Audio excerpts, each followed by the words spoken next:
Just amazed, and this is a great way to end our festival with all you talented folks. What I want to know is, what was it about your personal experiences that informed and shaped the story? And by the way, my name is Nikki. Hi, Nikki. I know, I always forget to, yes. What was it about your personal experience that informed and shaped your story? Whoever wants to answer the question first. Since you're standing. Yeah. No, but the question was, what shape? Yeah, what was it about your personal experiences that? Yeah. I feel like I felt very trapped. So I felt like, man, how can I feel like not trapped? And for me, Joker was always this like figure of like freedom in a very twisted way. So I thought, why not make a movie where I kind of feel trapped, but I kind of, in a psychological way, try to get free. But the question is, what price I would pay for it? Right. So in my film, I kind of just explore that in a very dark way, because I feel like, especially when you're a teenager, you want to be free, but what does freedom mean for you? And it's like way more effed up than when you're an adult. So that's why I feel like as a teenager, when I used to be a teenager, it's like, like how far would you go to be free? It's like it's a really good question.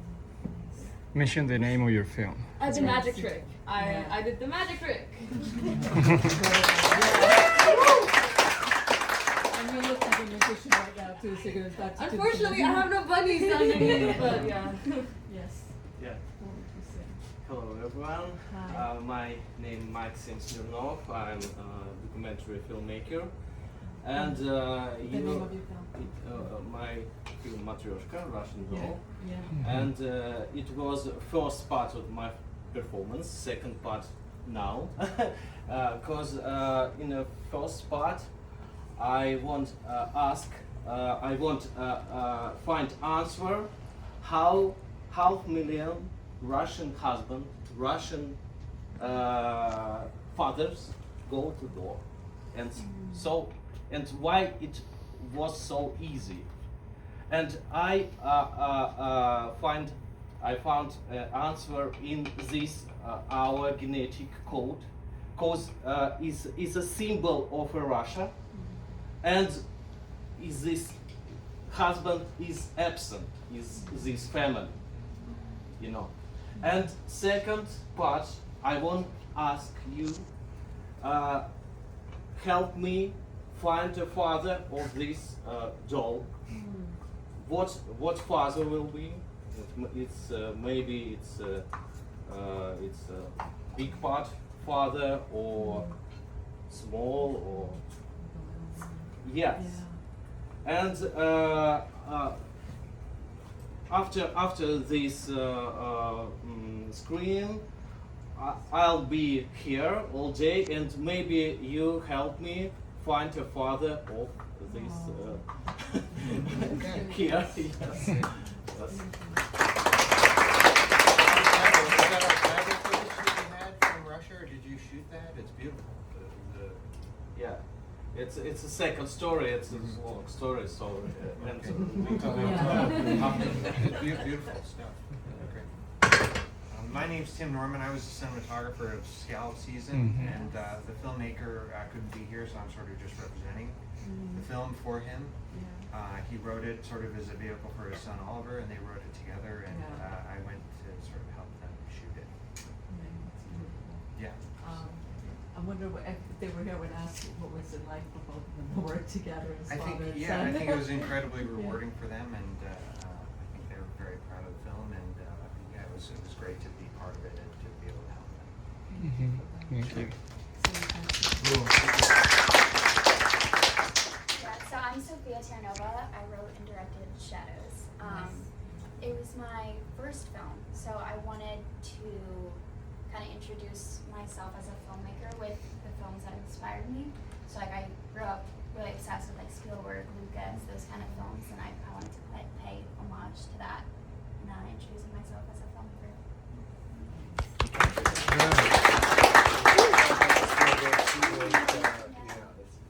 I'm Zane. I'm the director and cinematographer of After, which I wrote and produced with Nicholas over there, who's filming now. Start, and it's basically The inspiration is we decided to get away from the hustle and bustle of the stress of the city, and we decided to book a remote chalet in the remote wilderness in Canada, so 3 hours north of Montreal. That's where that was shot. And the backdrop served as inspiration of isolation and loneliness, and what it means to get away and be alone. So it was just the wilderness just served as a second character in the movie.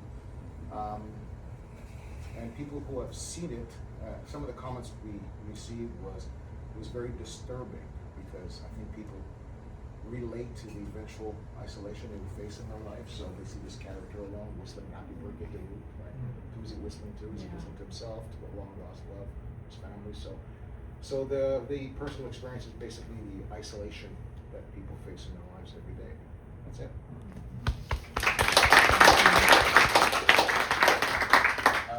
I'm Andrew Clampert. I made Ham. Yeah, so it started as a sketch because I thought it'd be fun to have just have a dude talking to a ham sandwich and navigate. But then, yeah, it then just turned into just exploring the unreliable nature of the mind, like especially, I suffer from anxiety, and my spiraling thoughts can sometimes get the best of me while still trying to navigate life. Right. So yeah, Twin Peaks was a bit of an influence with the Red Room, of just like going to another place and just getting lost, like not being present.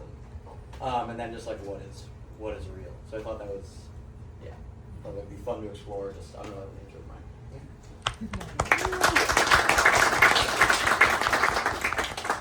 I'm Tammy. I'm a musician. My sister is the director, but she had a baby about 8 days ago, so could not fly. Congratulations. Thank you. Yes, my first nephew. I'm excited. So I wrote the song with the band. I produced the music video, and the idea, the concepts come from. So we have a lot of partnerships with escape rooms in Los Angeles and Toronto, where I live. So I go in, and one thing with my band we've always tried to do is make sure every music video is a mini horror movie. So you're not seeing the drummer play, you're not seeing the bass player play. They're all actors. So we have a few of them in the works, and we go to the escape rooms, and based off the theme is how we build the concept. And we might go, this song will fit this concept. It had that kind of like psycho doctor. We really wanted to go a little bit more human centipede, but they wouldn't let us. The band was all for it, but then the escape room was like, I don't know. So that's honestly kind of all it is we write the song, and then we find a really freaky room and just kind of cause problems. Thank you.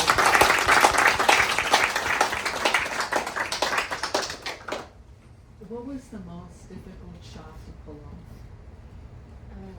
Well, I mean, a lot. No, I don't know. I would say like nothing was really difficult. It was more like the green screen that effed us up because we shot it with green screen, and I think that was like quite a challenge, like in pre-production. But yeah, I think like the shot that I really liked where she's standing in front of him. Yeah, at first we didn't do that, and that's why I was like pushing the DP like I really want to do this shot. So then we ended up doing this shot, but like yeah. So that was kind of hard, but other than that, it was. I mean, it's a movie, it's hard to make a movie, but like, yeah. How about yourself? What was the most difficult shot to pull off in the film? I'm a documentary filmmaker. I'm documentarist, and if I got a message, and if I know a message, always is easy for me. It's not difficult. I want say a few words about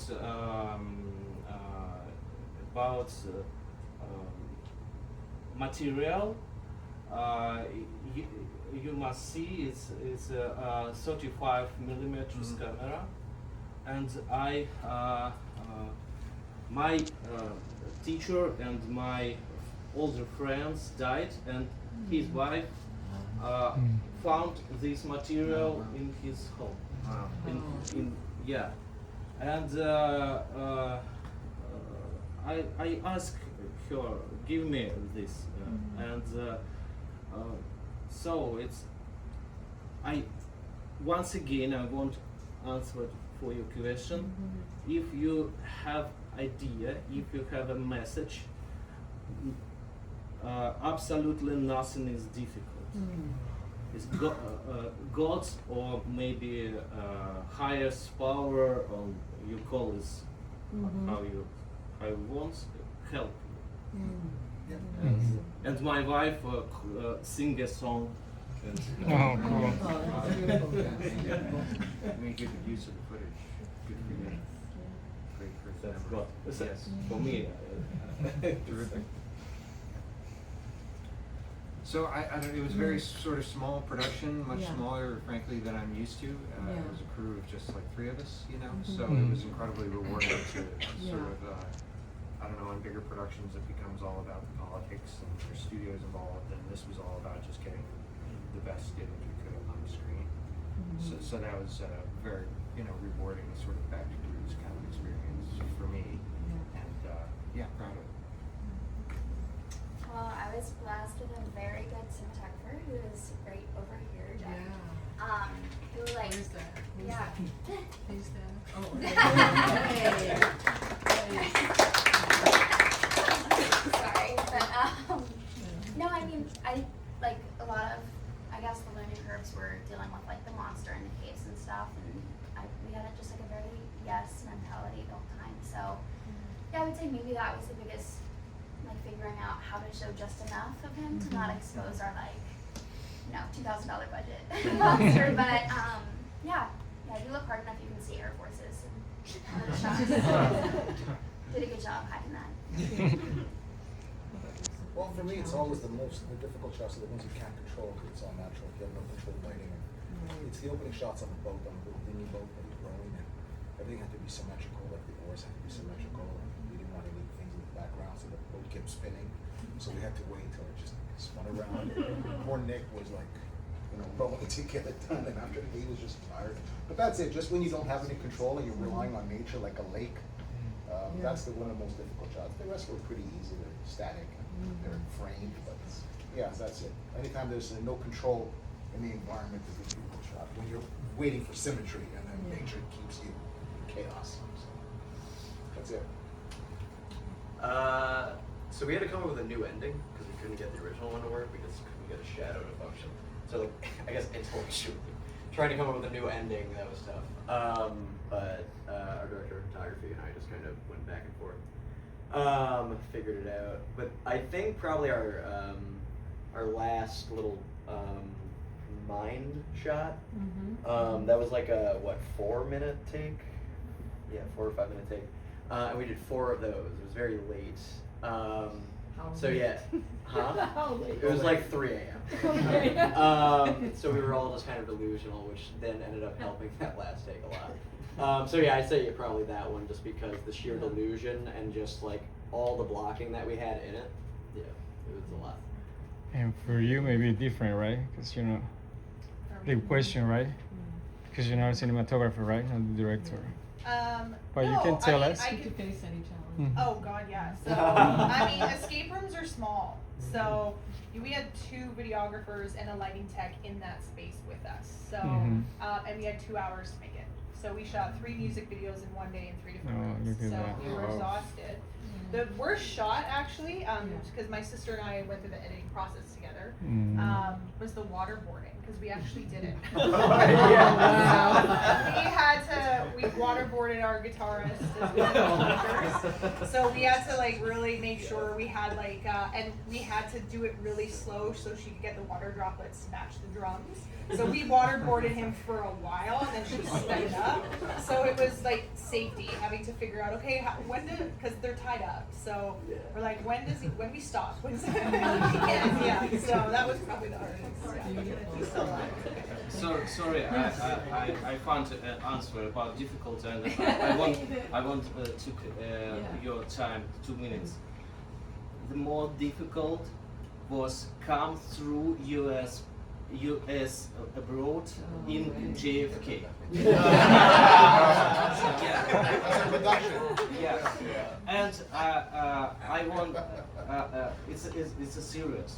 I want to say big thanks for crew of this film festival, because we all together destroy this wall, and you invite me, and I tried to come here and to bring my mission: united nation, united culture, united countries.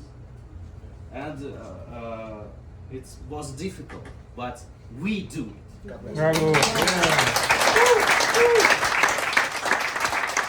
Thank you. We open up to the Yes, public. and- Thank you.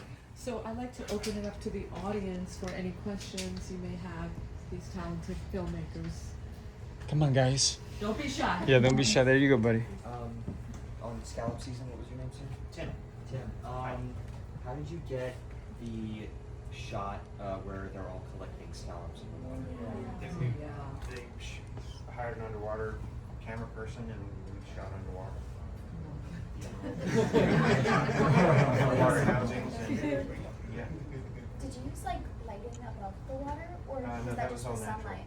Yeah, it was very shallow water. Actually, it wasn't there.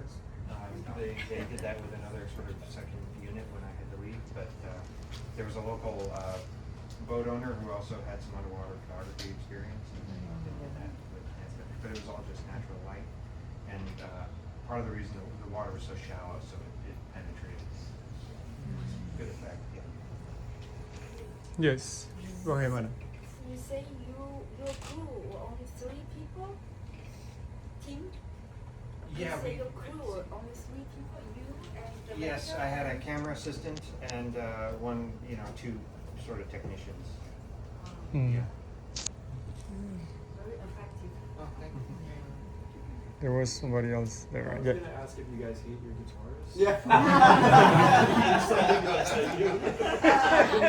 He was actually a sub for that music video. So he's like our tour sub when our main guitarist is out. But no, he wanted to. So I let them each pick their death. So the bass player's like, I want to be poisoned. The drummer wanted to be electrocuted. And he's like, fucking waterboard. Yes! So they chose it. Yeah. Let's get a question, guys. Sophia, tell me about how do you work in the nighttime? What was challenging for you? Because you do I everything. mean, so we like really had no need to like control what kind of day we shot, like what time of day. So we mostly did afternoon, but I mean, we really had no lighting, which is, yeah, I don't know how it worked, but we just didn't use lighting and we relied on the natural, like how the cave worked, and it ended up Cool. really Yeah, the working. flashlight. Yeah, the flashlights, like just like reflectors Yeah, and it's a good. flashlight. Yeah. But it was like valuable for us to be able to like move really fast. Like it was really just me, Jack, Caitlin, and like a gimbal, and then like we had a gimbal and our actors and kind of just ran around the cave and it made it more. Did you have limited access to the? I'm sorry. You have limited access to the cave. Like, did you have to do it after hours? We did it after hours, so we had about 4 hours to shoot every night. Yeah. But they were lovely. They like Cool. let us go anywhere. We were like, "Are you having little hiding holes?" And yeah, it was. They were down for almost everything. Yeah. Great. That little lighting on the floor, I noticed, was that part of the cave? Was Yeah, that yeah. something So you that, put in? they do that for tourists, Okay. and so I think it worked well because they were able to bounce off to Yeah. the sides and then like the actors. So So whatever we you just had to have, be you work with whatever you have. strategic with how we positioned the actors. Yeah. Good stuff. Any other questions? Question, guys. Tim, where was that film? It's in Dunedin, Florida, which is near Tampa. It's a great little town, and that's Yeah. where the filmmaker and his son and family live. So they sort of set it there, which was advantageous because he had local connections to the. There was actually the restaurant was the back rooms and the kitchen was a different restaurant than the front, and so he was able to sort of capture and utilize local resources, friends, and people that he had access to. Magic Trick, where did you film yours? In Switzerland. Whoa.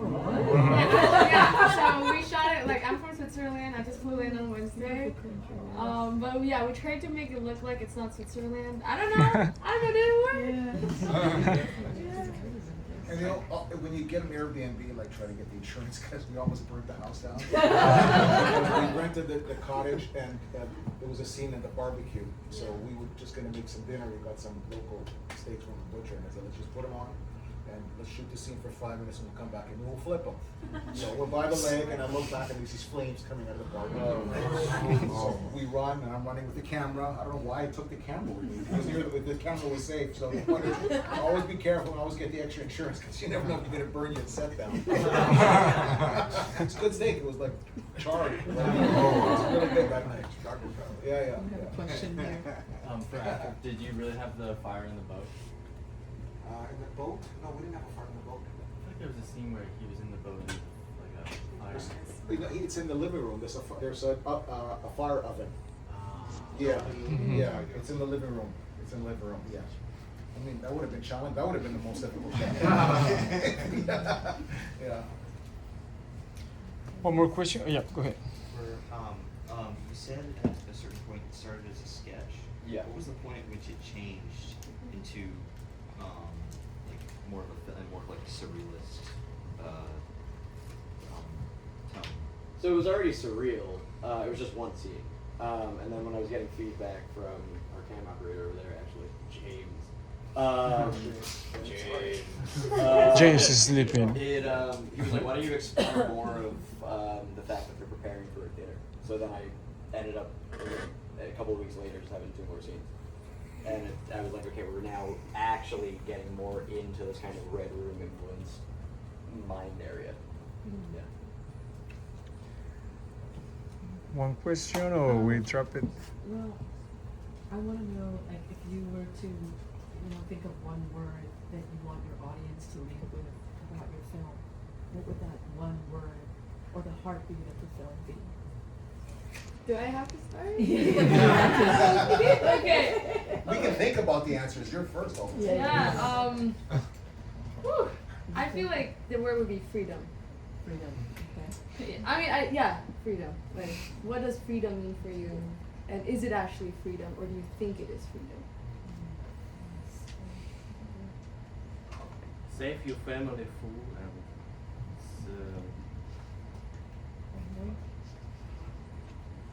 peace to all. I think potential. I think they had hoped that maybe investors would see a story that could be expanded into a feature or a limited series or something. So I think that was what maybe that would be a good potential.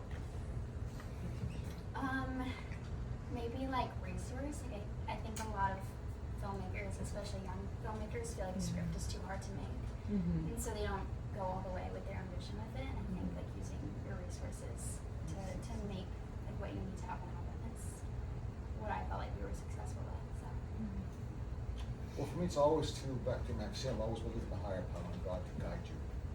Always trust in yourself because we went up there and we had an idea, we had some bullet points, and we trusted the process, and everything was presented to us. Even the ending was presented to us on the last day, as you're bouncing around ideas. So even if you're feeling a little doubtful of yourself or you're not sure how it's going to end, always trust the process. Just go do it, and the ideas will come. Because it won't come if you're not going anywhere. In that area, the ideas will come. So always trust the process. Trust. You can be doubtful, but trust it. Sorry, can you repeat the question? It's all one word though. If you can leave us with one word about the heartbeat of your film, what would that be? That's a good question. One word for I guess breathe.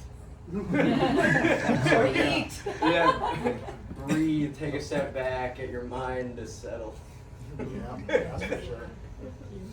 I think for mine, I'd say human. In the age of AI music right now, it's all created 100% human. So, guys, Thank you. this is the end Thank you guys. of 120 films. We did it!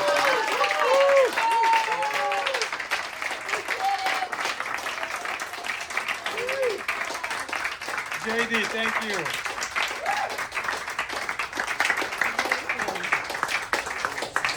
Thank you, everyone. everyone for supporting us.